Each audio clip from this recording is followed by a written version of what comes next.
The rain hammered down on the muddy foxhole as Chester Nez crouched low, his heart pounding like a war drum. It was approaching midnight on November 4th, 1942, and bullets whizzed overhead like angry hornets. Beside him, his buddy Roy Begay clutched a TBX radio, its weight feeling heavier than a stone in these desperate moments on Guadalcanal. The once peaceful Pacific island had become a hellscape of mud, blood, and terror. Earlier that day, as their landing craft approached the shore, Chester had seen things that would haunt him forever. The corpses of Japanese and American soldiers floating in the crimson tide, their lives cut short in this brutal contest for a speck of land in the vast Pacific. The sight had made his stomach lurch, but Chester Nez was no ordinary Marine. He was one of 29 young Navajo men who carried with them the most extraordinary secret weapon of World War II, an unbreakable code born from a language that the U.S. government had once tried to destroy. As explosions crashed around their waterlogged foxhole, Chester thought about the cruel irony of his situation. Just a few years earlier, he had been beaten with a leather strap at boarding school for speaking the very language that might now save American lives and help win the war. The white teachers had called his native tongue savage gibberish. Yet here he was, about to use that same gibberish to coordinate artillery strikes and troop movements with a precision and speed that would leave seasoned military officers speechless. If you use these videos to fall asleep, subscribe so you don't miss any new ones. Leave a comment with your thoughts on the video and any suggestions you have for future ones. This is the story of the Navajo Code Talkers, 400 young Native American Marines who took their forbidden language and forged it into the only unbreakable military code in modern history. It is a tale of breathtaking irony, extraordinary courage, and the triumph of indigenous wisdom in America's darkest hour. From the red canyons of the Navajo Nation to the blood-soaked beaches of the Pacific, these warriors would prove that sometimes the very thing society tries to eliminate becomes its salvation. The story begins not with the Code Talkers themselves, but with a white boy named Philip Johnston, who would grow up to become the architect of their program. Born in Topeka, Kansas, in 1892, Philip's life took a dramatic turn when his father, William Johnston, felt the call to serve as a missionary to the Navajo people. In September 1896, when Philip was just 4 years old, the Johnston family loaded their belongings and headed west to Flagstaff, Arizona, where the vast expanse of the Navajo reservation stretched beyond the horizon. William Johnston was not your typical missionary. Unlike many of his contemporaries, who sought to civilize Native Americans by stripping away their culture, William recognized the value of the Navajo way of life and worked to protect their rights. He settled his family 45 miles east of Flagstaff in an area known as Loop, where Navajo families had lived for generations on what was then called public domain, land that operated on a first-come, first-served basis. Young Philip Johnston thrived in this unique environment. While his father conducted religious services and advocated for Navajo land rights, Philip spent his days playing with Navajo children, learning their games, their stories, and most importantly, their language. The complex tonal qualities, intricate grammar, and nuanced dialects of Diné-Bizaad, the Navajo language, became as natural to Philip as his native English. The Navajo people came to respect his linguistic abilities so deeply that they gave him a special name, Aditsahe, which means the understander. Philip's unique position as a bridge between two cultures would be tested in the most dramatic way possible when he was just 9 years old. In 1901, his father William had been working tirelessly to map the areas where Navajo families lived and document how many generations had called these lands home. hoping to secure their rights to territory they had occupied for centuries. The Indian Rights Association had advised William to petition the federal government directly, and through a series of remarkable circumstances, the Johnston family found themselves heading to Washington, D.C., with two Navajo leaders for a meeting that would change their lives forever. The journey by train from Arizona to the nation's capital was arduous, and when they arrived, the group faced immediate disappointment. President William McKinley had just been assassinated, and the newly sworn-in Theodore Roosevelt was overwhelmed with the responsibilities of his unexpected presidency. Roosevelt's secretary initially turned them away, claiming the president had no time for their petition. But William Johnston was not easily deterred. "Mr. Secretary," he said, standing tall despite their travel-worn appearance, "we've come 2,000 miles from Arizona territory. We don't have much funds to stay here very long. What should we do?" The secretary, perhaps moved by their determination, disappeared into the president's office and emerged moments later with unexpected news. President Roosevelt would see them immediately. In that historic meeting, young Philip Johnston served as the crucial translator between the Navajo leaders and the President of the United States. As his father unrolled a hand-drawn map on Roosevelt's desk, Philip carefully translated every word as the Navajo men explained their deep connection to the land. They spoke of ancient traditions, of mothers burying their children's umbilical cords in the earth to tie them forever to that sacred place, of generations who had lived, loved, and died on those windswept mesas and in those red rock canyons. Roosevelt listened intently to every translated word, and on November 14th, 1901, he signed an executive order that extended the Navajo reservation, protecting thousands of acres of ancestral homeland. For 9-year-old Philip Johnston, it was a formative moment that demonstrated the power of language to bridge cultures and change history. He could never have imagined that 4 decades later, his unique linguistic abilities would again prove crucial to American victory, this time in the crucible of global warfare. After his extraordinary childhood experience with President Roosevelt, Philip Johnston grew up and left the reservation to serve in World War I.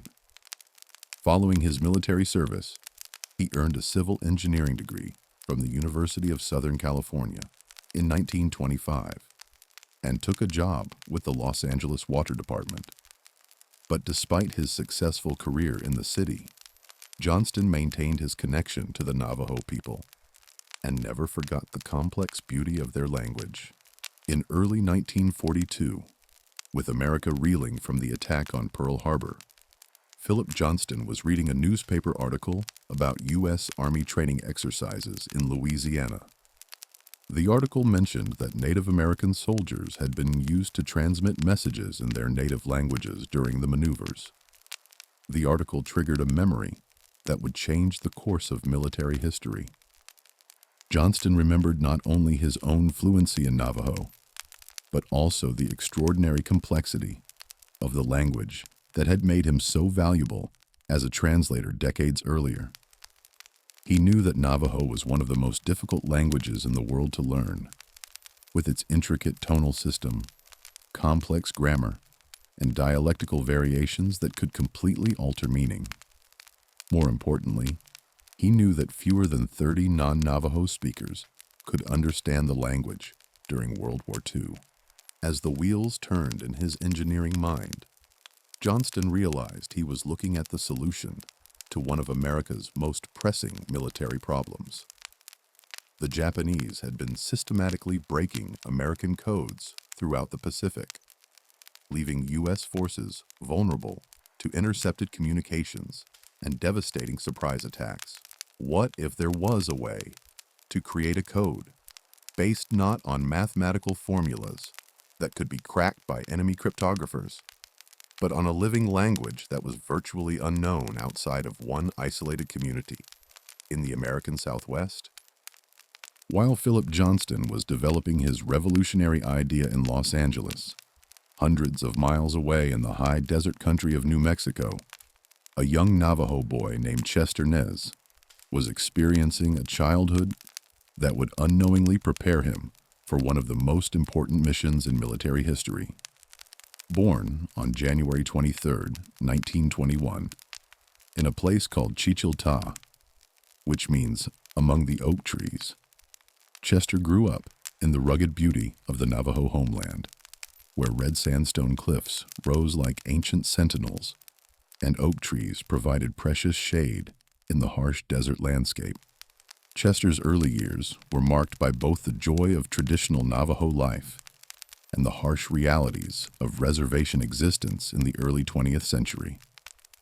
His mother died when he was only 3 years old, leaving him to be raised by his extended family in the traditional Navajo way, where children belonged not just to their parents, but to the entire community. The family lived in a basic wooden structure that offered little protection from the brutal desert winters and scorching summers, with no electricity, running water, or proper beds. Despite the material hardships, Chester's childhood was rich with the cultural treasures of his people. During the day, he and his siblings would walk 15 to 20 miles with the family's sheep, constantly vigilant for coyotes that might snatch a lamb. The work was hard and demanding, but as evening fell and they made camp under the star-filled desert sky, Chester's father and grandfather would build a fire and begin telling the ancient stories that held the history and wisdom of the Navajo people. Every major event in the history of the Navajo Nation has a story, Chester would later recall. These stories are told at every opportunity. The elders repeat the stories, and the young ones listen, hanging on to every word and memorizing every detail. They know that one day, they will be the ones repeating the stories to a new generation. This oral tradition of memorizing vast amounts of information with perfect accuracy would prove to be invaluable training for a young man who would one day be required to memorize hundreds of military code words and transmit them flawlessly under enemy fire.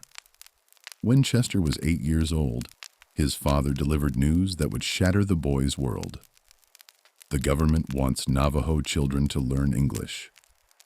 This seemingly simple statement carried with it the full weight of the federal government's assimilation policy, which aimed to kill the Indian and save the man by forcibly removing Native American children from their families and cultures. Chester and his 5-year-old sister Dora were sent to the Bureau of Indian Affairs boarding school in Tohatchi, New Mexico, where they encountered a system designed to strip away every aspect of their indigenous identity. Upon arrival, Chester was given his English name after President Chester A. Arthur, and was forbidden from ever again using his Navajo name or speaking his native language. The penalties for violating this rule were swift and brutal. The boarding school at Tohatchi was a place of systematic cruelty designed to break the spirits of native children. Chester and Dora were fed so little that they became dangerously thin, their bodies wasting away from malnutrition.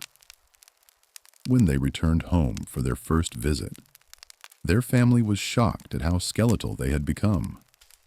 The decision was made to transfer them to a different school in Fort Defiance, Arizona, which proved to be only marginally less harsh. At these institutions, Chester experienced the full brutality of cultural genocide. Students were beaten with leather straps for speaking Navajo, forced to abandon their traditional hairstyles and clothing, and subjected to a curriculum that taught them their own culture was inferior and savage. Many children died at these schools from disease, neglect, and the psychological trauma of forced separation from their families.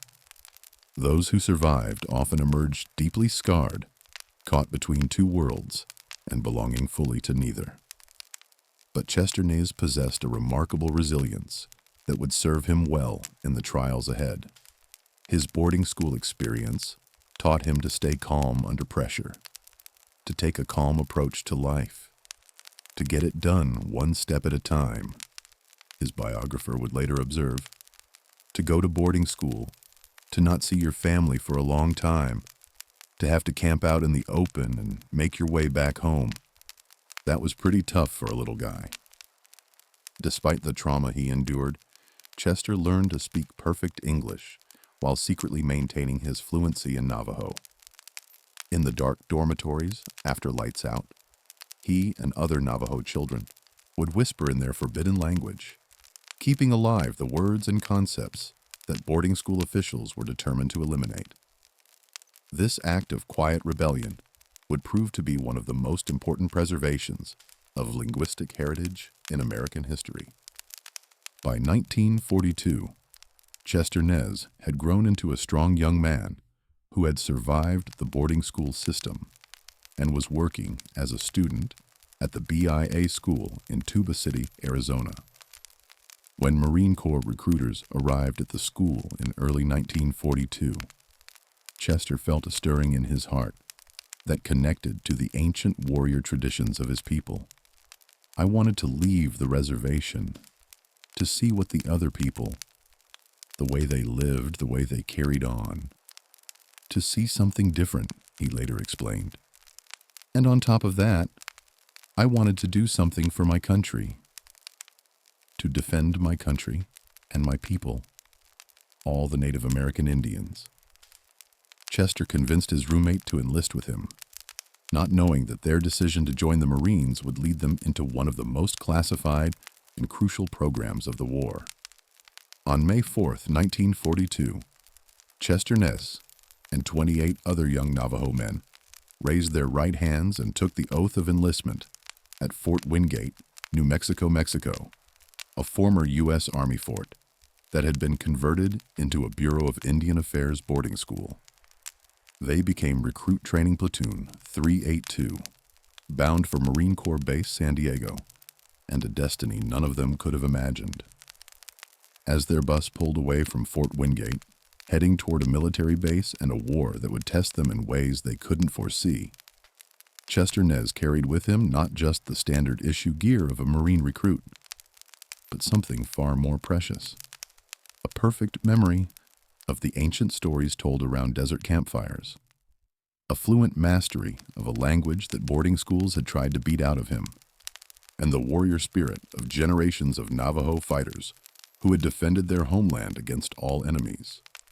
The young man who had once been punished for speaking Navajo was about to help create the most successful code in military history, a code that would save thousands of American lives and help secure victory in the Pacific.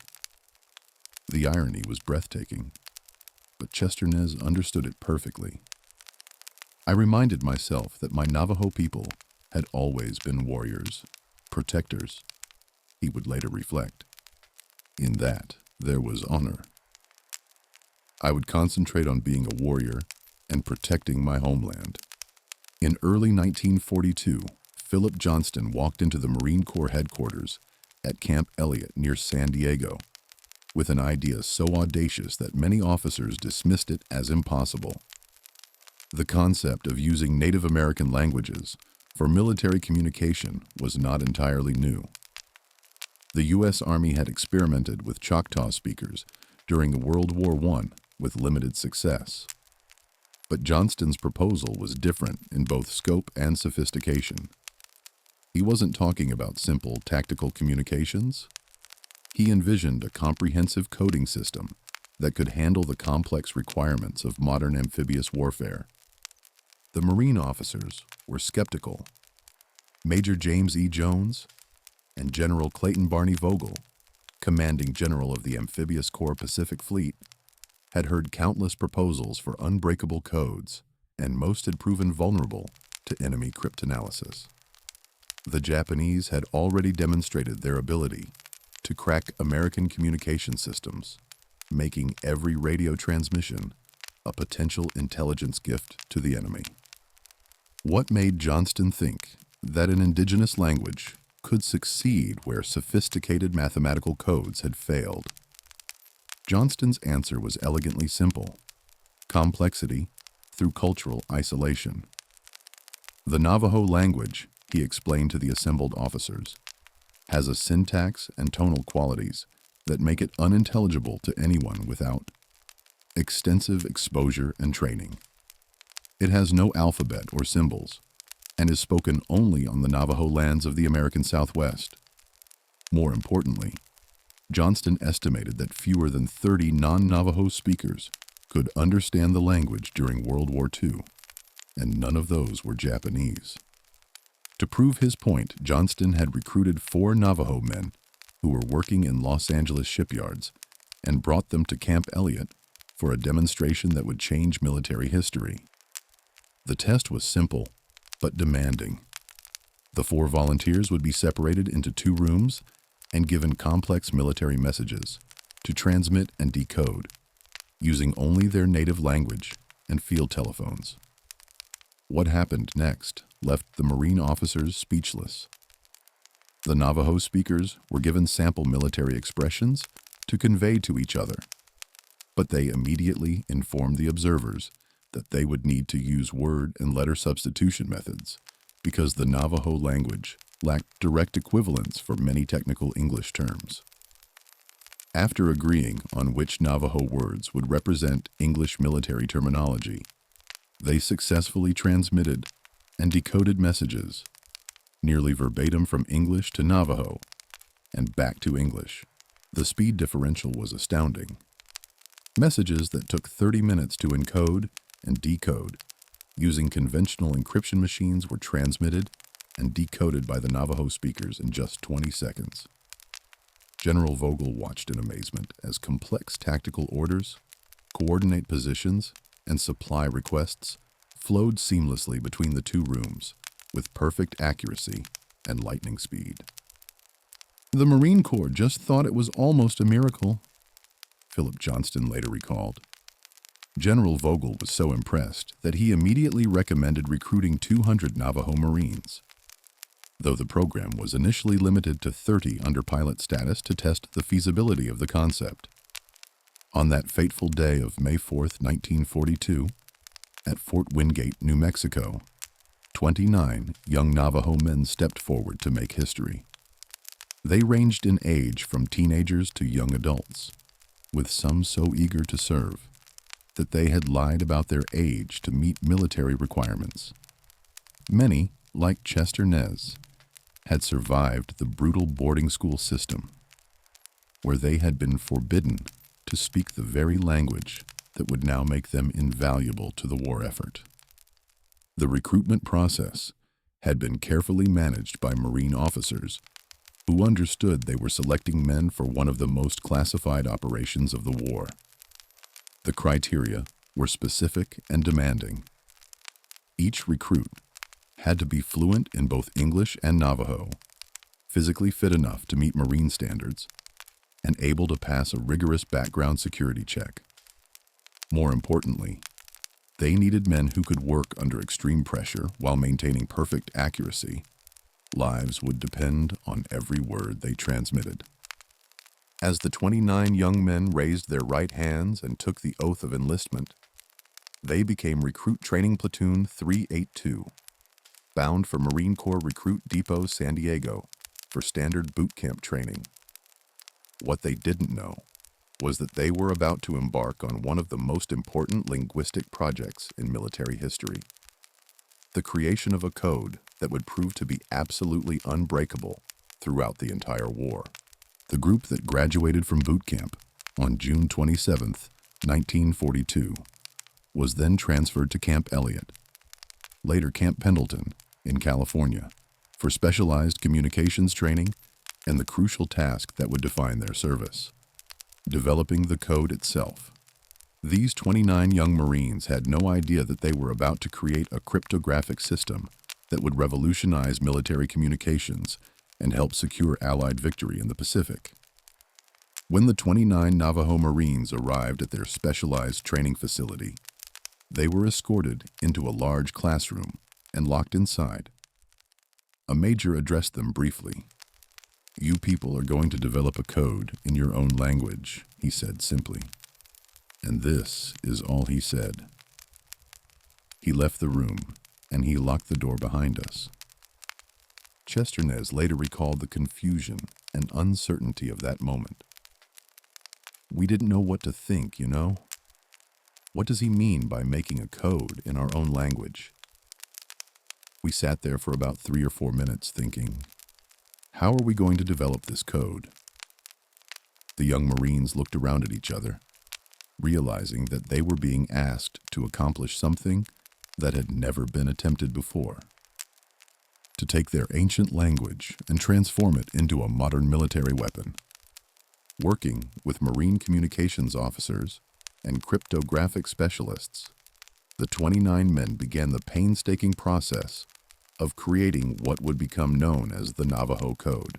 The system they developed was remarkably sophisticated, consisting of 2 distinct but interconnected components that together would prove unbreakable.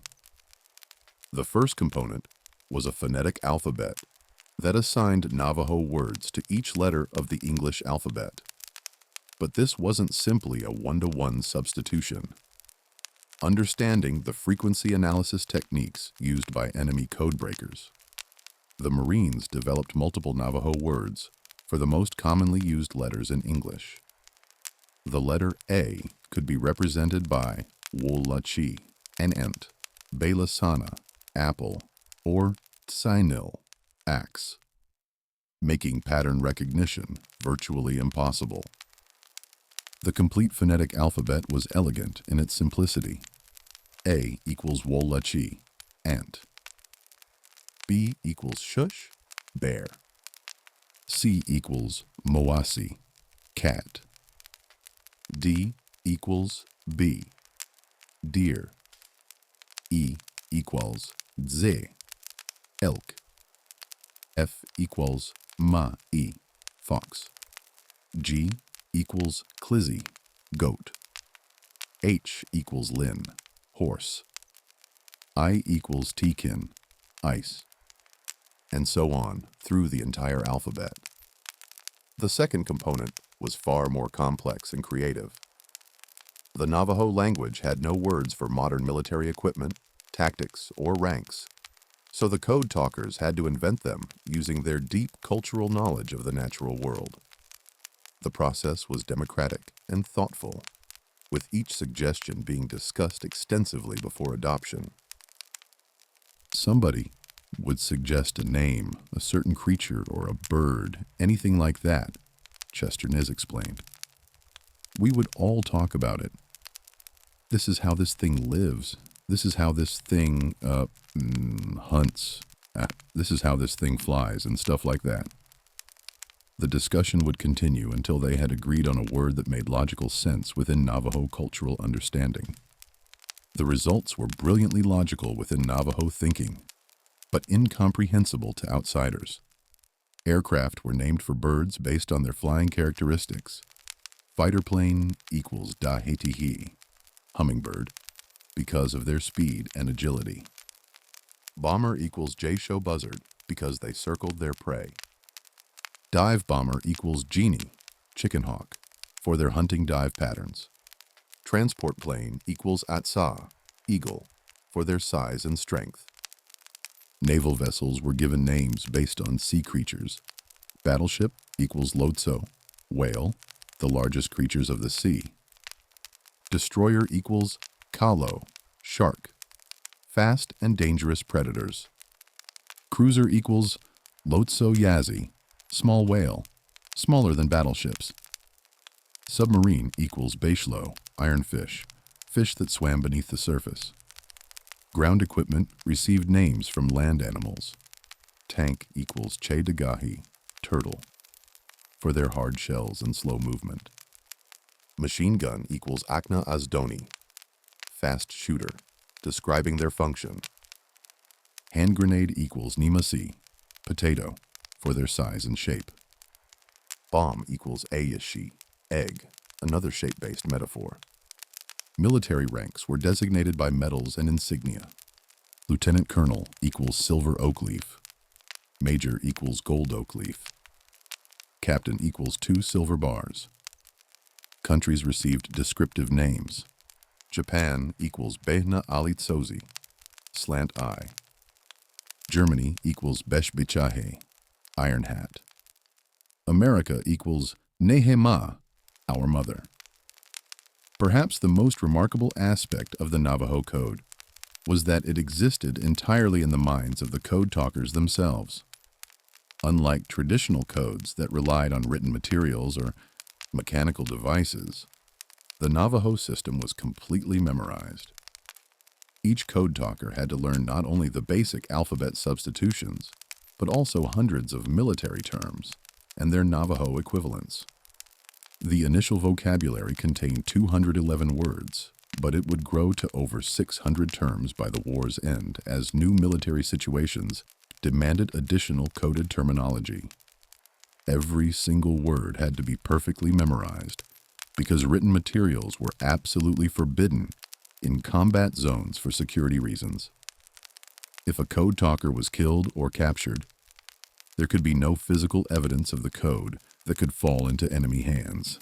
This memorization requirement played directly to the strengths of young men raised in the oral tradition of Navajo culture. Chester Nez credited the traditional ways of the Navajo culture in aiding the capabilities of becoming a code talker, learning quickly, memorizing, and working under extreme pressure. These young Marines had grown up listening to stories that could last for days, memorizing genealogies going back generations, and maintaining perfect accuracy in the retelling of cultural knowledge. Now those same skills would be applied to military communications with life and death consequences. Once the code was developed and memorized, the 29 Marines faced the ultimate test. Could their system work under the stress of actual combat conditions? The answer came sooner than anyone expected. In August 1942, just 3 months after they had first taken the oath at Fort Wingate, 15 of the original code talkers found themselves aboard transport ships heading for Guadalcanal, where American forces were launching their first major offensive against Japanese positions in the Pacific. The code talkers knew they were carrying more than just radio equipment and weapons. They bore the hopes of their people, the expectations of the Marine Corps, and the weight of a revolutionary idea that had never been tested under enemy fire. If the code failed, if it proved too slow or inaccurate under combat conditions, the entire program could be abandoned. But if it succeeded, it could change the course of the war in the Pacific. As their ships approached the hostile shores of Guadalcanal, Chester Nez and his fellow code talkers prepared for the moment when their forbidden language would finally have its chance to prove its worth as a weapon of war. The landing craft pitched and rolled through the heavy swells as it approached the blood-stained beaches of Guadalcanal on that humid morning of August 7th, 1942. Chester Nez gripped his radio equipment tighter, trying to steady himself against the violent motion of the boat while fighting back waves of nausea. Around him, 15 other Navajo Marines shared the cramped space with hundreds of other young Americans heading into their first taste of combat in what would become a 6-month nightmare of jungle warfare. As the boat's ramp dropped and the Marines splashed into the surf, Chester's first sight of war was one that would haunt him for the rest of his life. Bodies, both Japanese and American, bobbed in the waves like grotesque mannequins, their blood turning the tropical water a sickening shade of crimson. Parts of bodies floated past the waiting Marines, grim reminders of the battles that had already been fought for control of this strategic island. "We tried to avoid the bodies and parts of bodies that float everywhere," Chester later wrote, "but that's impossible." The Guadalcanal campaign was America's first major ground offensive against Japanese forces, and both sides understood that the outcome would determine the momentum of the entire Pacific War. For the Japanese, Guadalcanal represented the outer perimeter of their defensive line. Losing it would open the door to further American advances toward the Japanese homeland. For the Americans, it was a crucial test of their ability to conduct complex amphibious operations against a determined and experienced enemy. The 15 Navajo Code Talkers who waited ashore that day carried with them the hopes of the entire communications program. This was their first combat test, and there was no room for failure. If their code proved too slow, too inaccurate, or too confusing under combat conditions, the entire concept could be abandoned, and the Marines would be forced to rely on conventional codes that the Japanese had already proven they could break. Chester Naze's first successful combat transmission came during the early days of the Guadalcanal fighting, and it provided a moment of exhilaration that cut through the terror and exhaustion of jungle warfare. Working with his partner, Roy Begay, Chester received coordinates for a Japanese machine gun nest that was pinning down advancing Marines. Speaking rapidly in Navajo code, he transmitted the position to friendly artillery units positioned behind the American lines. Within minutes, American shells began falling on the target with devastating accuracy. The machine gun that had been raking American positions fell silent, and the Marines were able to advance. Chester watched the smoke rising from the destroyed enemy position and felt a surge of pride that mixed strangely with the horror of combat. His language, the same language that had earned him beatings at boarding school, had just saved American lives. The speed and accuracy of the Navajo transmissions immediately caught the attention of Marine commanders on Guadalcanal. Messages that would have taken 30 minutes to encode and decode using conventional systems were being transmitted in seconds with perfect accuracy. Even more importantly, radio intercepts confirmed that the Japanese were completely baffled by these new transmissions. They could record them, analyze them, and study them, but they could not break them. Colonel Alexander Vandegrift, the commanding general of the 1st Marine Division on Guadalcanal, was so impressed by the performance of the Code Talkers that he immediately sent a message to Marine Corps headquarters. The Navajo Code is terrific. The enemy never understood it. We don't understand it either, but it works. We need more Navajos. This enthusiastic endorsement led to the rapid expansion of the program from the original pilot group to a full-scale operation. But success in transmitting messages was only part of the challenge facing the Code Talkers on Guadalcanal. They also had to survive in one of the most hostile environments imaginable. The island was a tropical hell of suffocating humidity, torrential rains, deadly diseases, and an enemy that fought with fanatical determination. Chester Naze's most vivid memory of Guadalcanal came during one of the terrifying nights when Japanese forces launched their desperate attempts to retake the airfield that the Americans had captured. Crouched in their waterlogged foxhole, with bullets whining overhead and explosions shaking the earth around them, Chester and Roy Begay huddled over their radio, trying to maintain communication with headquarters while staying alive. Heavy rain poured down, their foxhole almost filled with water. Chester later recalled, "The conditions were so brutal that simply operating the radio equipment became a major challenge. Water threatened to short-circuit their electronics, mud clogged every mechanism, and the constant threat of enemy attack made concentration nearly impossible." Yet throughout the night, Chester and Roy maintained their communications link, relaying intelligence reports, casualty updates, and requests for reinforcement with flawless accuracy. The psychological strain was enormous. Japanese forces had a well-deserved reputation for their willingness to fight to the death, often launching suicidal banzai charges that could overwhelm American positions through sheer ferocity. The Code Talkers, working in pairs at communication posts, were high-priority targets for Japanese infiltrators who understood the importance of disrupting American communications. Chester later described the constant fear that pervaded those early days of combat. Artillery fire slices into the South Pacific waters, pockmarking the crashing surf. With salt water filling our boots and dragging against each step, Roy Begay and I force ourselves forward. Blood stains the tide, washing onto the beach. This was war stripped of any romantic illusions. Brutal, terrifying, and completely unforgiving of mistakes.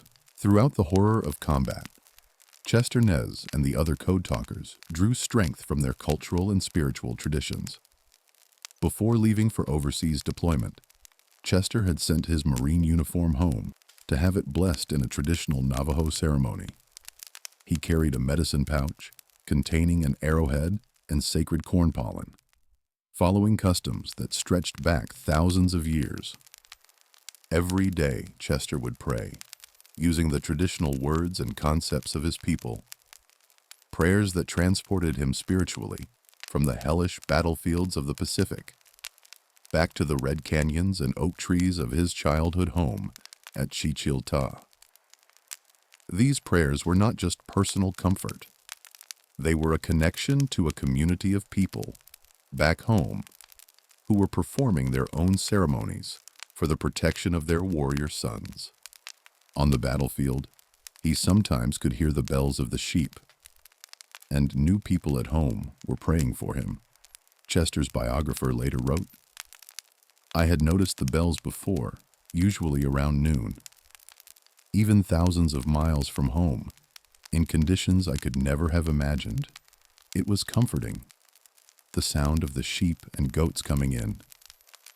Their prayers were carried across the miles as the pure, bright chime of the bells." This spiritual grounding proved essential to the Code Talkers' psychological survival. Traditional Navajo beliefs held that encountering dead bodies caused the deceased person's spirit to stay with the living, a particularly challenging concept in the carnage of Pacific warfare, where bodies were everywhere. Chester later described his struggles. "They were all around me. I actually see them alongside my bed."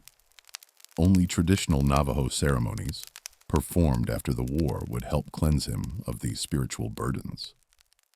As the Guadalcanal campaign dragged on through the fall and winter of 1942, the Code Talkers proved their worth beyond any doubt. They worked around the clock, coordinating everything from supply drops to artillery bombardments to medical evacuations. The speed of their communications allowed American forces to respond rapidly to Japanese attacks, coordinate complex maneuvers, and maintain the flow of information that modern warfare demanded. More importantly, the code remained completely secure. Japanese cryptographers, who had successfully broken other American codes, were completely stymied by the Navajo transmissions. They could identify patterns suggesting radio call signs and military structure, but the actual content of the messages remained impenetrable. The Japanese even offered substantial rewards for any Code Talker equipment or materials that could be captured, but none was ever obtained. By the time American forces secured Guadalcanal in early 1943, the Navajo Code Talkers had established themselves as an indispensable part of Marine Corps operations. The program, that had begun with 29 young men at Fort Wingate, was expanded to include over 400 Navajo Marines by the war's end. Special training facilities were established, with some of the original Code Talkers becoming instructors for new recruits. The success at Guadalcanal had profound implications for the Pacific War. Not only had the Americans secured their first major victory against Japanese ground forces, but they had also proven that they possessed an unbreakable communication system that would give them a decisive advantage in future operations. As American forces prepared for the next phase of their island-hopping campaign, they did so knowing that their communications would remain secure no matter how sophisticated Japanese cryptographic efforts became. Chester Nez and his fellow Code Talkers had passed their first test under fire.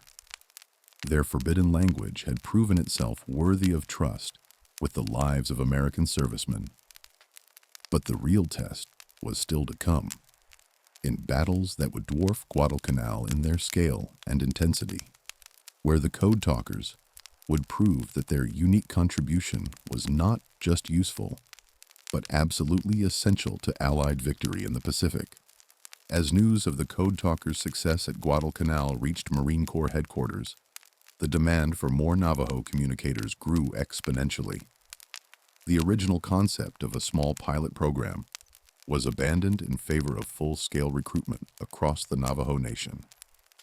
By 1943, the program had expanded to include over 400 Navajo Marines, making it one of the largest specialized communication units in military history. The recruitment process was carefully managed to maintain the security and effectiveness of the program. Marine recruiters traveled throughout the Navajo reservation, looking for young men who met the specific criteria: fluency in both Navajo and English, physical fitness for Marine Corps service, and the mental capacity to memorize hundreds of code words under extreme pressure. Many recruits, like Peter McDonald, who would later become chairman of the Navajo Nation, were able to lie about their age because birth certificates were rare on the reservation. Each new group of recruits underwent the same intensive training process. After completing standard Marine boot camp at San Diego, they were transferred to the specialized Navajo Communication School, where they learned not only radio operation and military communications procedures, but also the ever-expanding code vocabulary. Two of the original 29, Johnny Manuelito and John Benally, became the first instructors, passing on their hard-won knowledge to the next generation of Code Talkers. The training was grueling and demanding. New recruits had to memorize not only the original 211-word code, but also the additional terms that were being added constantly as military operations became more complex. By the war's end, the vocabulary had grown to over 600 terms, each of which had to be perfectly memorized because written materials were still forbidden in combat zones. Philip Johnston, the man who had conceived the program, enlisted as a staff sergeant specifically to oversee this expansion. Working with Marine communications specialists, he helped refine the training procedures and ensure that each new Code Talker met the exacting standards required for this critical mission. As American forces moved from island to island across the Pacific, the Navajo Code evolved to meet the changing demands of warfare. New military equipment required new code words. Different tactical situations demanded additional terminology, and the increasing complexity of joint operations with other Allied forces created the need for expanded vocabulary. The process of adding new terms remained as democratic and thoughtful as it had been with the original 29. When Code Talkers encountered military equipment or concepts that weren't covered by the existing vocabulary, they would discuss possible Navajo equivalents and reach consensus on the most appropriate terms. These additions were then transmitted back to training facilities, where new recruits would learn the expanded code. The sophistication of the system continued to amaze military communications experts. Unlike mechanical encryption devices that could malfunction or be captured, each Code Talker functioned as a human encryption machine, processing information in real time without any physical equipment beyond their radio sets. The code was literally stored in their heads, making it virtually impossible for enemies to access, even if individual Code Talkers were captured. The security of the system was enhanced by the cultural isolation of the Navajo language. Even if enemy agents had somehow learned basic Navajo, they would still be unable to understand the coded messages because the system used specialized military terminology that bore no resemblance to standard Navajo conversation. A fluent Navajo speaker Hearing coded transmissions would hear what sounded like a random collection of unrelated words. Sheep, eyes, nose, deer, blow up, tea, mouse, turkey, onion, when the actual meaning was a clear military instruction. Send demolition team to. As the program expanded and code talkers were deployed across the Pacific Theater, the human cost of their service became increasingly apparent. These young Marines were not just radio operators.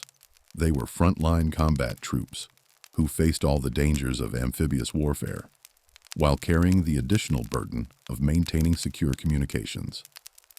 The mortality rate among code talkers was significantly higher than that of regular Marine infantry. Japanese forces deliberately targeted officers, medics, radio men, and messengers, understanding that disrupting communications was crucial to defeating American attacks. Code talkers, identifiable by their radio equipment, were priority targets for enemy snipers and infiltration teams.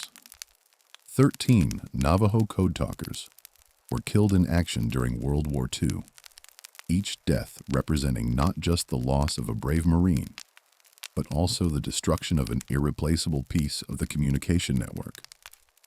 When a code talker died, his accumulated knowledge and experience died with him, creating gaps in the system that were difficult to replace. The psychological pressure was enormous. Chester Nez captured this stress perfectly. We acted as coding machines, transmitting messages that would have taken a couple of hours in just a couple of minutes. We could never make a mistake, because many communications involved bombing coordinates. A single error in transmitting artillery coordinates could result in American shells falling on American troops, a responsibility that weighed heavily on every code talker's mind. As the value of the code talkers became apparent to military commanders, an extraordinary and controversial security measure was implemented. Bodyguards were assigned to protect the code talkers from capture. These bodyguards had a dual mission that revealed both the importance of the program and the darker realities of wartime security. The official mission was to protect code talkers from enemy capture and to prevent cases of mistaken identity where American troops might mistake Navajo Marines for Japanese soldiers due to their Asian features. But the bodyguards carried a more sinister secret order that would not be revealed until decades after the war ended. According to Chester Nez and other code talkers, the bodyguards had been given orders to kill their charges rather than allow them to be captured and potentially tortured into revealing the code. As Nez stated years later, "I don't know whether our bodyguards had orders to kill us rather than allow us to be captured. The Marine Corps has been asked if this was so, and they did not deny it. I believe that an American bullet would have been preferable to Japanese torture." This chilling revelation highlights the extreme importance that military leadership placed on protecting the code. The Navajo language and the communication system built around it had become so valuable that the Marine Corps was prepared to sacrifice individual code talkers rather than risk the compromise of the entire program. Fortunately, no code talker was ever executed by his bodyguard. But the knowledge that such orders existed added another layer of psychological pressure to an already stressful assignment.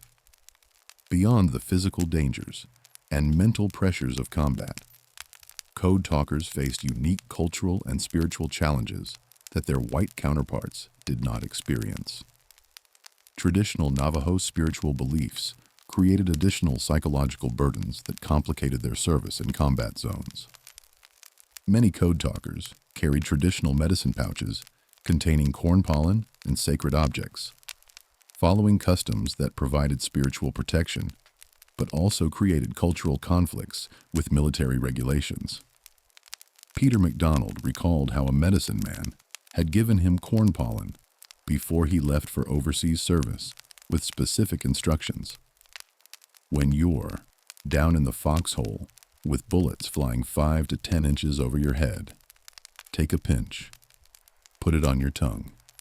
Another pinch, top of your head. Take another one. Make an offering. These spiritual practices sometimes created moments of cross-cultural understanding. MacDonald remembered how his white Marine buddies would ask for some of his corn pollen when they were under heavy fire, recognizing that any protection, even from an unfamiliar spiritual tradition, might help them survive the chaos of battle. The constant presence of death in combat zones created particular challenges for Navajo servicemen.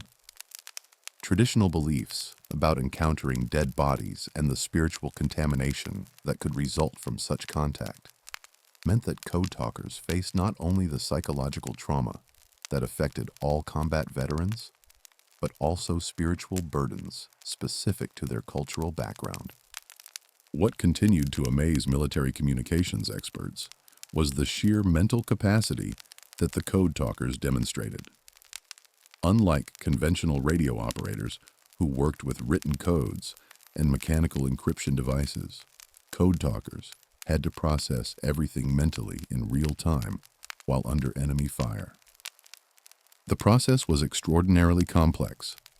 A code talker receiving an English message would first translate it into Navajo, then encode it using the specialized military vocabulary, transmit it to another code talker, who would decode the Navajo back into English and translate it for the receiving command. All of this had to happen quickly, accurately, and without any written notes or reference materials. The training that prepared them for this mental challenge drew heavily on traditional Navajo cultural practices. They grew up. The crack of dawn they're out running, explained Charity MacDonald, daughter of code talker Peter MacDonald. They had to memorize all these prayers that could last for days. This background in memorizing vast amounts of oral information provided the perfect foundation for mastering the code system. Gary Sandoval, whose father, Merrill Sandoval, was a code talker, explained how reservation life prepared these young men for military service. My dad always said it was easy to them because they grew up that way. They didn't have to sleep on a bed. We just slept on the ground sheepskin. The physical and mental toughness developed through traditional Navajo life translated directly into superior performance as Marines and communicators. By 1944, as American forces prepared for increasingly complex operations against heavily fortified Japanese positions, the code talkers faced their ultimate test. The islands that lay ahead, Saipan, Guam, Peleliu, Iwo Jima, and Okinawa, were not just strategic objectives, but fortresses where Japanese forces had prepared elaborate defenses and were determined to fight to the death. The communications challenges for these operations would be unprecedented. Coordinating the landing of hundreds of thousands of troops, managing fire support from dozens of warships, directing close air support missions, and maintaining logistics networks across thousands of miles of ocean would require communication systems that were not just secure, but also incredibly fast and reliable. As the code talkers prepared for these ultimate tests of their abilities, they carried with them the knowledge that their unique contribution to the war effort had already proven invaluable. But the battles ahead would determine whether their unbreakable code could help America achieve total victory in the Pacific, or whether the terrible cost of island warfare would overwhelm even the most sophisticated communication systems ever devised. The young men who had once been forbidden to speak their native language were about to prove that in the crucible of the world's most destructive war, indigenous wisdom could provide the key to victory. Their moment of ultimate testing was approaching, and the entire course of the Pacific War might depend on their ability to maintain perfect communications under the most horrific conditions imaginable. As the massive invasion fleet assembled off the volcanic shores of Iwo Jima in February 1945, The scale of the operation dwarfed anything attempted previously in the Pacific War. Over 800 ships stretched across the horizon, carrying 75,000 American Marines and soldiers toward an 8-square-mile speck of sulfurous rock that Japanese forces had transformed into the most heavily fortified position in the Pacific. Among the invasion force were 6 Navajo Code Talkers who would play a crucial role in what was to become the bloodiest battle in Marine Corps history. These 6 Marines, specialists in the most classified communication system of the war, carried with them not just their radio equipment and weapons, but the hopes of an entire nation that had grown weary of a seemingly endless conflict. Major Howard Connor, the 5th Marine Division signal officer, understood better than most what these code talkers represented. American forces had attempted similar assaults before, but none had required the level of coordination and precision that Iwo Jima would demand.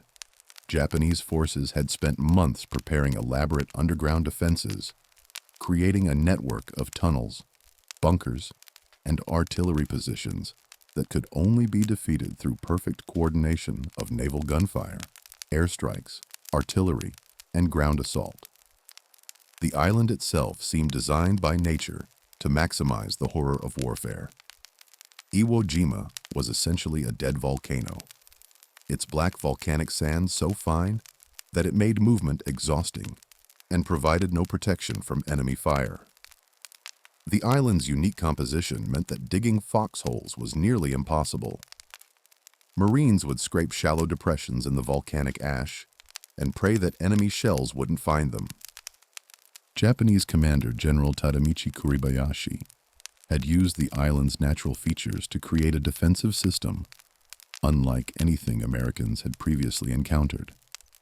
Rather than defending the beaches, Japanese forces had withdrawn into the interior, where they had built an interconnected network of concrete bunkers, artillery positions, and tunnel systems. Every cave, every ridge, every possible approach had been prepared as a killing field, where American forces would face enfilading fire from multiple directions.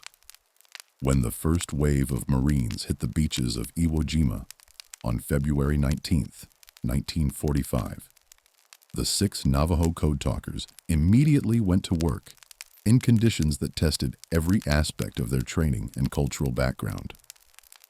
The volcanic sand made movement difficult, enemy artillery made survival questionable, and the complexity of coordinating a 75,000-man assault in real time pushed communication systems to their absolute limits.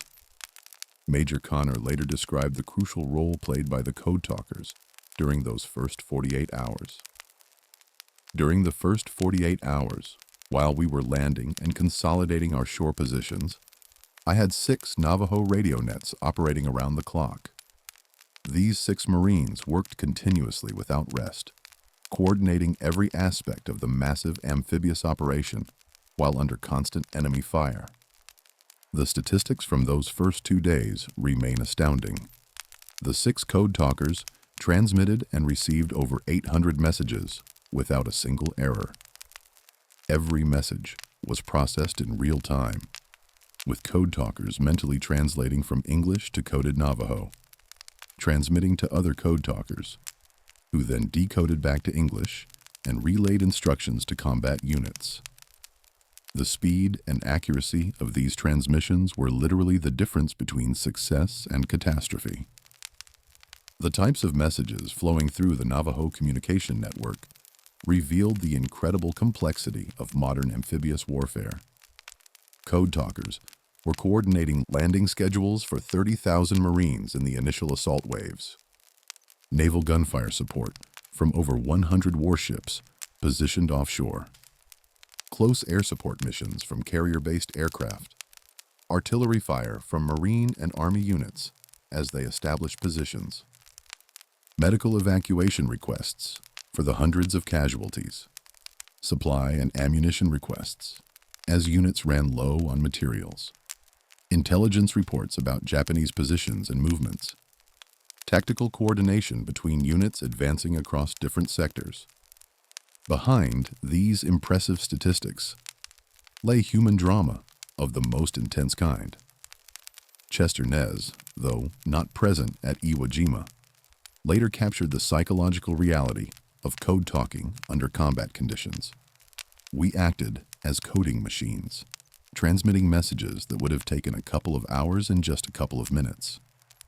We could never make a mistake because many communications involved bombing coordinates. The code talkers at Iwo Jima faced this pressure, multiplied by the intensity of the battle. Artillery coordinates that were transmitted incorrectly could result in American shells falling on American troops. Medical evacuation requests that were garbled could leave wounded Marines to die on the volcanic beaches. Supply requests that were misunderstood could leave entire units without ammunition when Japanese counterattacks came. Working in pairs, as they had been trained, the code talkers maintained their radio networks despite conditions that would have broken most communication systems. The volcanic sand-clogged equipment, the constant artillery bombardment, made concentration nearly impossible, and the knowledge that Japanese snipers were specifically targeting radio operators added psychological pressure to an already overwhelming situation.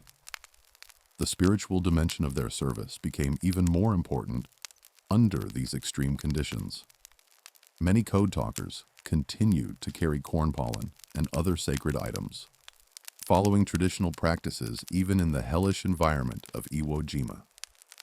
These cultural touchstones provided psychological anchoring that helped them maintain focus and accuracy when everything around them was chaos and destruction. What made the code talkers' performance at Iwo Jima even more remarkable was the technical sophistication of what they were accomplishing without any mechanical aids.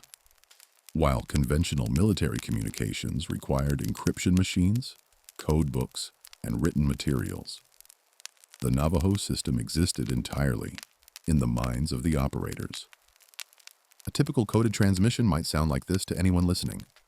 Dibe, ah na, a shin, b, a diltahi, di a, ne as tesozi, thanzie, T-L-O-C-H-I-N, sheep, eyes, nose, deer, blow up, T, mouse, turkey, onion. To a code talker, this immediately translated as send demolition team 2, followed by specific coordinates.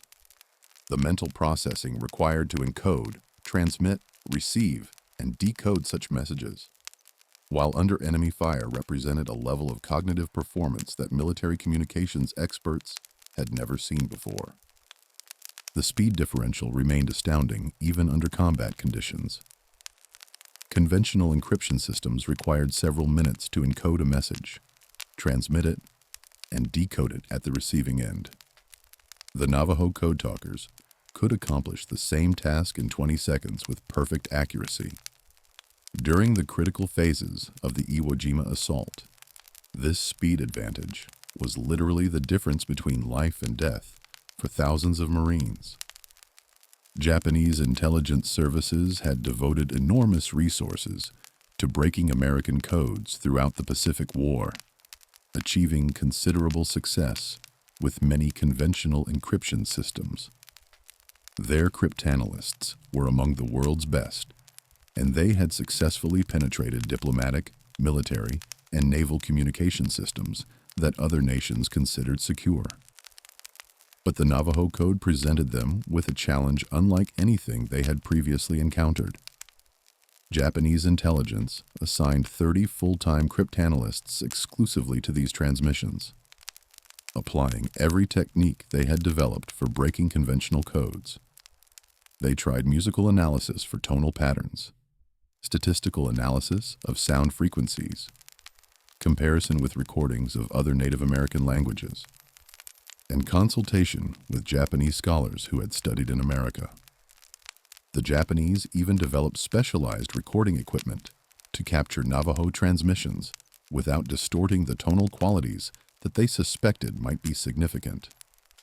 They created visual representations of sound patterns using primitive oscilloscope technology and applied mathematical analysis to every aspect of the recorded transmissions. Despite these sophisticated efforts, they achieved virtually no success in understanding the actual content of the coded messages. Lieutenant General Seizo Arisue, Japan's chief of intelligence, would later admit the complete failure of Japanese cryptographic efforts. "We never broke the Marine Code." This admission from one of Japan's most senior intelligence officers confirmed what American forces had suspected throughout the war. The Navajo Code was truly unbreakable. The Battle of Iwo Jima lasted 36 days and resulted in some of the highest casualty rates in Marine Corps history. Of the 75,000 American servicemen who participated in the operation, over 26,000 became casualties, including nearly 7,000 killed in action. The Japanese garrison of approximately 18,000 men fought virtually to the last man, with fewer than 200 survivors. Throughout this carnage, the 6 Navajo Code Talkers maintained their communication networks with flawless performance. Not a single critical message was lost, garbled, or delayed due to communication failures. The coordination they provided enabled American forces to systematically reduce Japanese defensive positions through precise application of firepower and coordinated infantry assaults. Major Connor's assessment of their contribution was unequivocal. Were it not for the Navajos, the Marines would never have taken Iwo Jima. This was not hyperbole from an officer praising his men, but a sober professional judgment about the technical requirements of modern amphibious warfare. The complexity of the Iwo Jima operation simply could not have been managed without secure, fast, and completely reliable communications. The iconic photograph of Marines raising the American flag on Mount Suribachi became one of the most famous images of World War II, symbolizing American determination and sacrifice. But few who saw that photograph understood that the victory it represented had been made possible, in part, by young Navajo Marines whose forbidden language had proven to be one of America's most effective weapons. The performance of the Code Talkers at Iwo Jima represented the culmination of 3 years of development, training, and combat experience. From the original demonstration by Philip Johnston in 1942 to the first combat test at Guadalcanal, through the expansion of the program and the refinement of the code, everything had led to this moment when American forces needed absolutely perfect communications to achieve what many considered an impossible objective. The success at Iwo Jima validated every aspect of the Code Talker program. The linguistic sophistication of the code, the cultural preparation of the Marines who operated it, the training procedures that prepared them for combat, and the operational deployment of Code Talkers throughout the Pacific had all proven their worth under the most demanding conditions imaginable.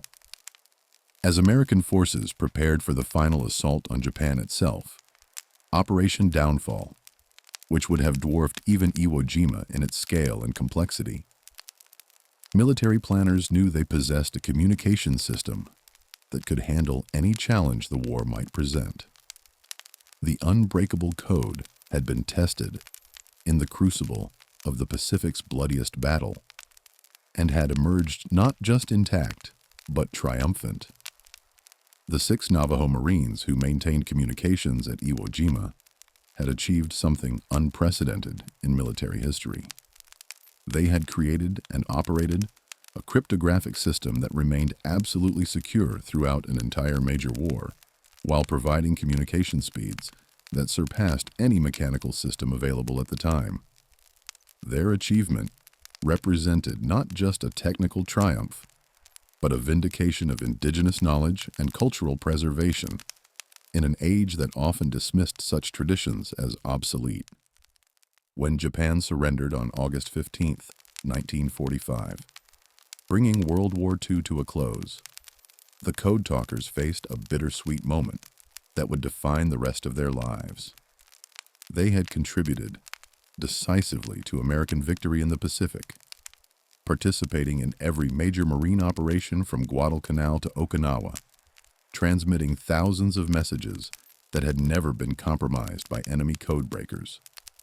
Their unbreakable code had proven to be one of America's most effective secret weapons, potentially saving thousands of American lives and shortening the war by months or even years. Yet as these proud Marines prepared to return home, they were sworn to absolute secrecy about their wartime service. The code had been so successful that military authorities wanted to keep it classified for potential future use. Chester Nez recalled the moment when this burden of secrecy was placed upon them. When we got out, discharged, they told us this thing that you guys did is going to be a secret. When you get home, you don't talk about what you did. Don't tell your people, your parents, family. Don't tell them what your job was. This command to silence created a profound psychological burden for men who had every reason to be proud of their service. They returned to the Navajo Nation as anonymous veterans, forbidden from sharing the extraordinary story of how their forbidden language had helped win the world's greatest war. Their families knew they had served with distinction.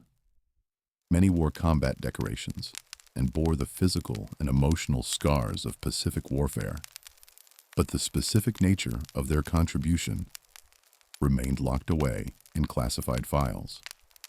The return to civilian life brought with it painful ironies that highlighted the complex relationship between Native Americans and the United States government.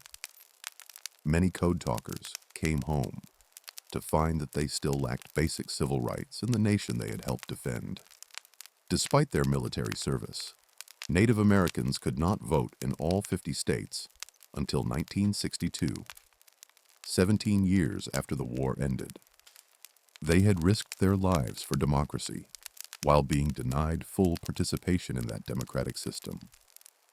Economic opportunities on the reservation remained limited, and many code talkers struggled to find meaningful employment that utilized their skills and experience.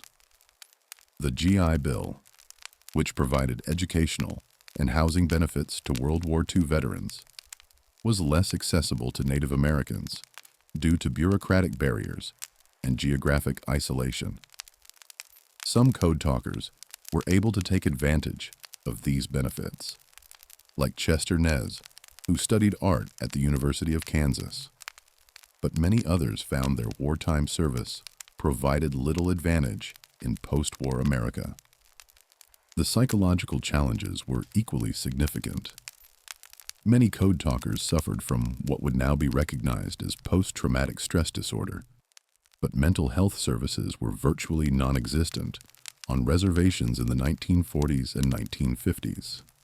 Traditional Navajo healing ceremonies helped some veterans process their wartime experiences, but the requirement to maintain secrecy about their service complicated even these cultural approaches to healing. Chester Nez described his own struggles. "I actually see them alongside my bed," referring to the spirits of those killed in combat. Only after participating in an enemy way ceremony, a traditional Navajo ritual for cleansing spiritual contamination from warfare, was he able to find some peace. But even these healing ceremonies were incomplete because he could not fully explain to his family and community what he had experienced and accomplished during the war. For 23 years, from 1945 to 1968, the Code Talkers maintained their silence with the same discipline and dedication they had shown in combat. This was not a casual military classification, but a complete suppression of one of America's most remarkable wartime achievements. The men who had created and operated history's only unbreakable military code were forbidden from discussing it with anyone, not their wives, not their children, not their communities. The secrecy was so complete that even military historians had no knowledge of the program's existence. Books about World War II communications, studies of cryptography, and official Marine Corps histories made no mention of the Navajo Code Talkers. It was as if one of the war's most significant innovations had never existed. This enforced silence was particularly painful for a culture that valued oral tradition and storytelling as primary means of preserving and transmitting important knowledge. The very people who had been raised to memorize and share the great stories of their nation were prohibited from telling what was arguably the greatest story of their own lives. The irony was crushing. Men who had been punished in boarding school for speaking Navajo were now being silenced by the same government that had benefited from their linguistic skills. Some code talkers tried to hint at their service without directly violating their oath of secrecy. They might mention serving in communications or working with radios, but they could not explain the true nature of their contribution. Their families knew these men were carrying some great secret, but the depth and significance of that secret would remain hidden for decades. The first crack in the wall of secrecy came in 1968, when the military finally declassified the Code Talker program. The decision was based partly on the assessment that the code would no longer be needed for future conflicts, as electronic encryption technology had advanced beyond anything that human operators could match. More importantly, military officials recognized that the story of the Code Talkers deserved to be told as part of America's wartime heritage. However, the 1968 declassification came at a time when America was deeply divided over the Vietnam War and military affairs in general. The anti-war movement was at its peak. Military service was widely questioned, and stories of World War II heroism seemed outdated to a younger generation focused on contemporary conflicts. As a result, the initial revelation of the Code Talker program received relatively little public attention. Some Code Talkers were able to begin sharing their stories with family members and local communities, but the broader American public remained largely unaware of their contribution. Without the secrecy restrictions, however, researchers and historians began to uncover documents and interview veterans, slowly building a more complete picture of what the Code Talkers had accomplished. Recognition began to build slowly in the 1970s and 1980s as World War II veterans organizations, Native American rights groups, and military historians began to understand the magnitude of the Code Talkers' contribution. The first major breakthrough came in 1981 when the NBC television program Real People aired a segment about the Code Talkers that reached millions of Americans. The public response was overwhelming. More than 17,000 Americans wrote to President Ronald Reagan demanding recognition for the Code Talkers' service. This grassroots campaign demonstrated that once Americans learned about the Code Talkers' contribution, they were eager to honor these forgotten heroes. The letters poured into the White House from veterans groups, school children, Native American organizations, and ordinary citizens who were amazed and moved by the story of the Unbreakable Code. President Reagan responded to this public pressure by issuing a certificate of recognition to the Code Talkers and declaring August 14, 1982, as National Navajo Code Talkers Day. This was the first official federal recognition of their service, nearly 40 years after they had first taken the oath at Fort Wingate. For the surviving Code Talkers, Reagan's proclamation represented a moment of validation that many had thought would never come. The presidential recognition opened the floodgates for broader acknowledgement of the Code Talkers' contribution. Museums began creating exhibits, schools started teaching about their role in World War II, and documentaries began exploring their story. Books were written, both by Code Talkers themselves and by historians who interviewed survivors and researched military records. The campaign for recognition reached its culmination in 2000 when President Bill Clinton signed legislation awarding congressional gold medals to the original 29 Code Talkers and congressional silver medals to all others who had served in the program. The Congressional Gold Medal is the highest civilian honor that the United States can bestow, reserved for individuals who have made extraordinary contributions to American culture and history. On July 26, 2001, President George W. Bush presented the medals to 4 surviving original Code Talkers in a ceremony held in the Capitol Rotunda in Washington, D.C. The ceremony was deeply emotional, both for the honorees and for the hundreds of family members and supporters who attended.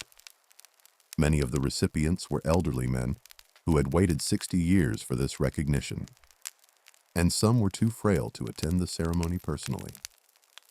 Chester Nez, speaking at the ceremony, addressed his people in Navajo. "You Navajo people that are now on the reservation between the 4 sacred mountains, I want the people should thank you for using our sacred language. This language was given to us by the holy people." His words captured both the spiritual significance of the Navajo language and the profound irony of its transformation from forbidden speech to honored weapon. Chester Nez lived long enough to see full recognition of the Code Talkers' contribution, becoming something of a celebrity in his final years as he traveled across the country, speaking at schools, museums, and veterans events. He co-authored a memoir titled Code Talker with Judith Avila, providing the only first-person account by one of the original 29 Marines who had created the Unbreakable Code. When Chester Nez died on June 4, 2014, at age 93, he was the last surviving member of the original 29. His death marked the end of an era, the final direct link to the extraordinary moment when 29 young Navajo Marines had locked themselves in a room at Camp Pendleton and created a linguistic weapon that would help win World War II. With his passing, the story of the Code Talkers became fully historical rather than living memory. Today, the story of the Navajo Code Talkers is taught in schools across America, honored in museums and monuments, and celebrated as one of the most remarkable episodes in military history. The Navajo Nation erected a memorial to the Code Talkers in Window Rock, Arizona, in 2008. August 14th continues to be observed as National Code Talkers Day, and the Congressional Code Talkers Recognition Act of 2008 officially recognized all Native Americans who served as Code Talkers during both World Wars. The Code Talkers' legacy extends far beyond their military service. They proved that America's strength lies not in cultural uniformity, but in the unique contributions of diverse communities. The complexity and richness of the Navajo language, once seen as an obstacle to assimilation, became an invaluable military asset that helped secure victory in the world's greatest conflict. Their story serves as a powerful reminder of the contributions made by Native Americans to U.S. military efforts, with approximately 25% of all Native American men serving in the military during World War II, the highest percentage of any ethnic group.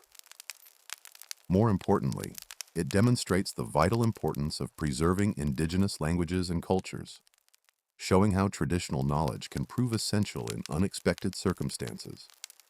As the Pacific sun set on August 15, 1945, bringing an end to the greatest conflict in human history, Chester Nez and hundreds of other Navajo Code Talkers could finally lay down their radios and begin the long journey home. They had served with distinction in every major marine operation in the Pacific, from the desperate early days at Guadalcanal to the apocalyptic final assault on Okinawa.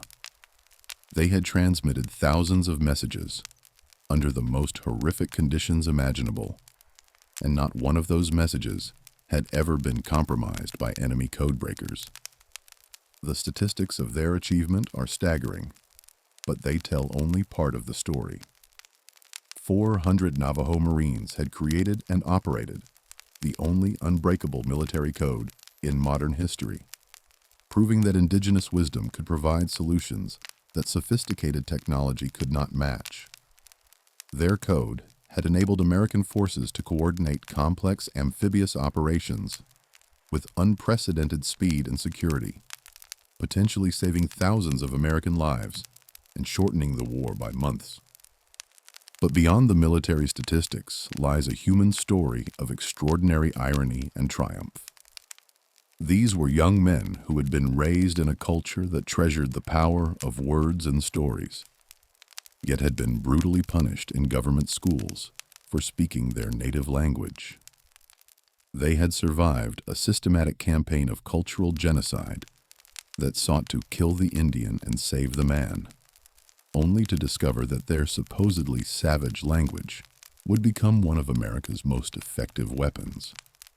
The transformation of Navajo from a forbidden tongue to an honored military asset represents one of the most remarkable reversals in American cultural history. Language that had been beaten out of children with leather straps became the foundation for communications that coordinated the movement of hundreds of thousands of troops. Words that boarding school officials had called gibberish transmitted the orders that directed naval gunfire, close air support, and artillery bombardments with life and death precision.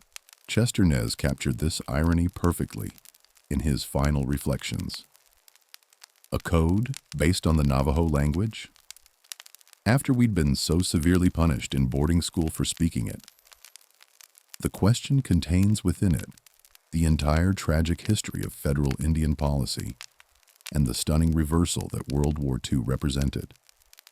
The same government that had tried to eliminate native languages suddenly discovered that it desperately needed them. The Code Talkers' story also reveals the extraordinary capacity of human beings to preserve and transmit complex information without mechanical aids. In an age of electronic communications and computer encryption, it seems almost miraculous that 400 young men could memorize and perfectly operate a cryptographic system that existed entirely in their minds. Yet this achievement drew directly on traditional Navajo cultural practices that emphasized memorization, oral tradition, and the precise transmission of information across generations. Their success challenged fundamental assumptions about military communications and demonstrated that human intelligence, properly trained and culturally grounded, could outperform the most sophisticated mechanical encryption systems of the time. The speed with which Code Talkers could process information, 20 seconds versus 30 minutes for conventional systems, represented not just a technical advantage, but a complete revolution in how military communications could be conducted. The personal cost of their service extended far beyond the dangers of combat. 13 Code Talkers paid the ultimate price, dying in action while serving their country. Many others bore physical and psychological scars that would affect them for the rest of their lives. The spiritual challenges they faced, dealing with the presence of death in ways that traditional Navajo beliefs made particularly difficult, added another layer of sacrifice to their service. Perhaps most painfully, they were forced to maintain silence about their greatest achievement for 23 years after the war ended. The men who had helped win the Pacific War were forbidden from sharing their story with their own families and communities. This enforced secrecy violated fundamental principles of Navajo culture, which valued the oral transmission of important stories as a means of preserving wisdom for future generations. When recognition finally came, it arrived in waves that reflected America's own evolving understanding of cultural diversity and indigenous contributions. President Reagan's declaration of National Code Talkers Day in 1982 began a process that culminated with the Congressional Gold Medals presented by President Bush in 2001. These honors, while deeply meaningful to the surviving Code Talkers, came decades after they should have been awarded. The Code Talkers' legacy extends far beyond their military service to encompass broader lessons about cultural preservation, linguistic diversity, and the unexpected ways that traditional knowledge can prove valuable in modern contexts. At a time when indigenous languages around the world are disappearing at an alarming rate, the story of the Navajo Code Talkers demonstrates the potentially irreplaceable value of linguistic heritage. Their achievement also challenges stereotypes about Native American military service and patriotism. Despite having every reason to feel alienated from a nation that had systematically oppressed their people, the Code Talkers served with extraordinary dedication and courage. They fought not just for America, but for their concept of America, a nation that could honor its founding principles of freedom and justice. Even when it had failed to live up to those principles in its treatment of indigenous peoples. The story of Philip Johnston's childhood on the Navajo Reservation and his later development of the Code Talker concept illustrates the importance of cross-cultural understanding and respect. Johnston's unique position as a bridge between two cultures enabled him to recognize the potential of the Navajo language as a cryptographic tool. His story suggests that America's strength has always come from its ability to draw on the wisdom and contributions of all its peoples. Today, as the last of the Code Talkers pass away, and their story transitions from living memory to recorded history, their legacy continues to inspire new generations of Americans. Schools across the country teach their story as an example of courage, service, and the power of cultural heritage. Museums and monuments ensure that their contribution will not be forgotten, and August 14th remains a day to honor their service and remember their sacrifice. The Navajo Code Talkers proved that in America's darkest hour, salvation could come from the most unexpected source. Young Native American Marines whose forbidden language became the foundation for victory. They demonstrated that diversity is not a weakness to be overcome, but a strength to be celebrated and utilized. Their Unbreakable code stands as a testament to the power of indigenous wisdom and the extraordinary things that can be accomplished when traditional knowledge is respected and applied with modern purpose. As Chester Nez reflected near the end of his life, I reminded myself that my Navajo people had always been warriors, protectors. In that, there was honor. I would concentrate on being a warrior and protecting my homeland. In those simple words lies the essence of the Code Talkers' achievement, the transformation of ancient warrior traditions into modern military service, the preservation of cultural identity within American patriotism, and the proof that the best of America emerges when all its peoples are free to contribute their unique gifts to the common cause. The story of the Navajo Code Talkers will continue to resonate as long as people value courage, honor linguistic diversity, and remember that sometimes the things society tries hardest to eliminate become the very tools of its salvation. Their unbreakable code remains unbroken not just by enemy cryptographers, but by time itself. A permanent reminder of what can be achieved when indigenous wisdom meets national need, when cultural preservation serves military necessity, and when the voices that were once silenced become the sounds of victory. In the red canyons and oak groves of the Navajo Nation, where Chester Nez once listened to the ancient stories told around desert campfires, the wind still carries the echoes of warriors who spoke in code. Their voices, transmitted across radio waves in the desperate hours of Pacific warfare, prove that some things truly are unbreakable. Languages that survive despite systematic suppression, cultures that endure despite attempted genocide, and the human spirit that rises above all attempts to diminish it. The Navajo Code. Talkers spoke in their ancestors' tongue and gave voice to America's finest hour. Their legacy is as enduring as the red rocks of their homeland and as unbreakable as the code they created in a locked room at Camp Pendleton over 80 years ago.